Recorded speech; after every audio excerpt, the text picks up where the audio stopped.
Hello and welcome to this lesson about using rates to convert measurements. The learning target for this video is knowing how to set up rates in order to convert units of measure. So a lot of jargon, but essentially what this means is, are we able to do something like convert something from inches to feet? That's all we're really going to be doing here. And some of these are easy, and then some of them can get a little bit complex, but they all hinge on sort of the same concept and means of kind of doing all of this. And so I'm hoping to show that to you so that way you'll feel very confident with converting measurements. So let's go over what I like to call a core idea, but through a very, very simple example. So on the previous screen, I mentioned how we may be converting something from inches to feet. Well, I think we all know that 1 foot equals 12 inches. Now here's the thing. We can make this two different rates. So if we want to, we could say it's 1 foot over 12 inches, or we could go with 12 inches over 1 foot. Both of these rates are correct. They mean the same thing. However, they both will be used at different times. And the one that matters, or that I'm going to try to stress, is the one on the bottom. Okay? That's the one we're going to want to focus on. And essentially what it is, and this is my core idea, is that we want to cross out units diagonally.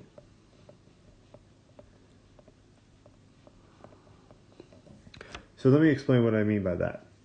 Let's say I have something that is, let's go with 28 inches. And I want to figure out how many feet that is.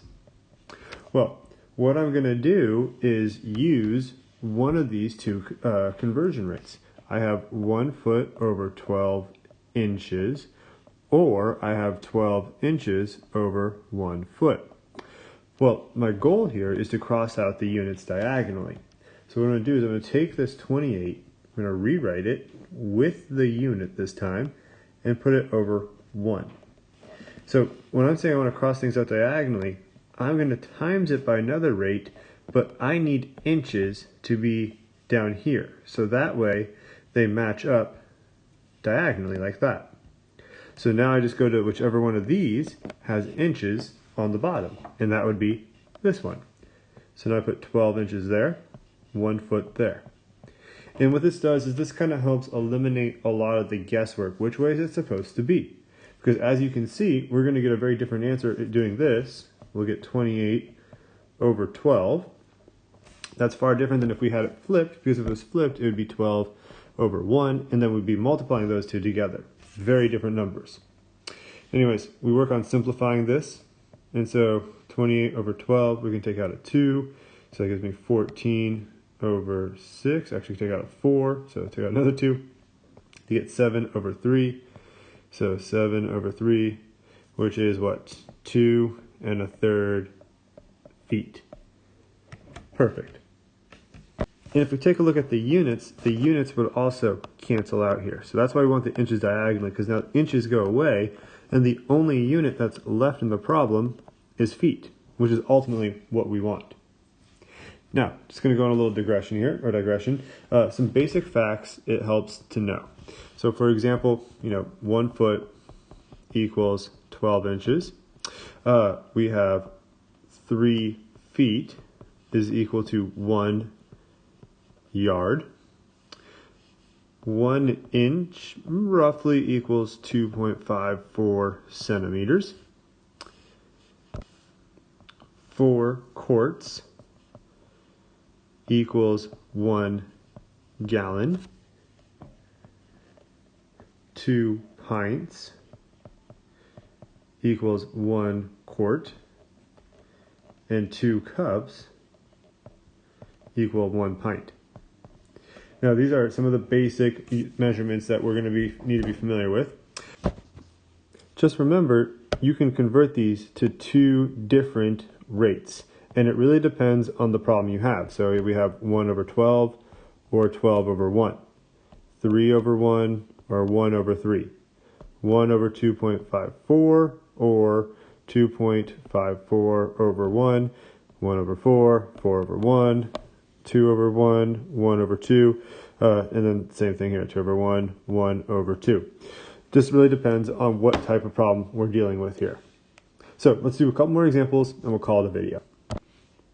Okay, let's say for our first example that we have 3 gallons and we're curious about how many quarts that is. Well, we have to use our conversion factor. Spell that out a little bit better. 3 gallons is equal to how many quarts? What I'm going to do first is take this 3 gallons over 1. So I'm going to multiply it by a conversion factor, conversion rate, and I need gallons to be down here. Well, I do know that 1 gallon equals 4 quarts. So I'm going to put the 1 down there and the 4 quarts up here. So all I have to do now is multiply those two together because the gallons, that unit itself is going to cancel out, and I get 12 quarts. Okay, let's do another example, and let's make this one a little more complicated. Let's say we have 72 inches, and we want to figure out how many yards that is. Okay, now the thing is here, if you want to, you could try to make the big giant leap from inches to yards. But maybe you don't know that conversion factor off the top of your head. So the point is we can kind of build this up. So for example, I'm going to take my 72 inches over 1. I'm going to times it by something where I get inches in the denominator, but I know how to convert inches to feet pretty well. That's easy enough. Then I'm going to have canceled out the inches. I need to get rid of feet. So I'm going to multiply it by something else. I'm going to put feet in the denominator there and yards in the numerator up here. Now I just have to put in the numbers. So 1 foot is equal to 12 inches. 3 feet is equal to 1 yard. Now I can go about crossing out these numbers. So let's see here. I'm looking at 12 and 72. I can take a 12 actually out of both of those, and I'll get 6 and 1. And so far, the inches have canceled out, the feet have canceled out. I'm looking at 6 yards over 3. That cancels out, and that gives me 2 yards when it's all said and done. So if we need to, we can string a couple of these together to make, to kind of go in baby steps to get from one unit of measurement to another unit of measurement. So good luck with your homework or practice, and let me know if you have any questions.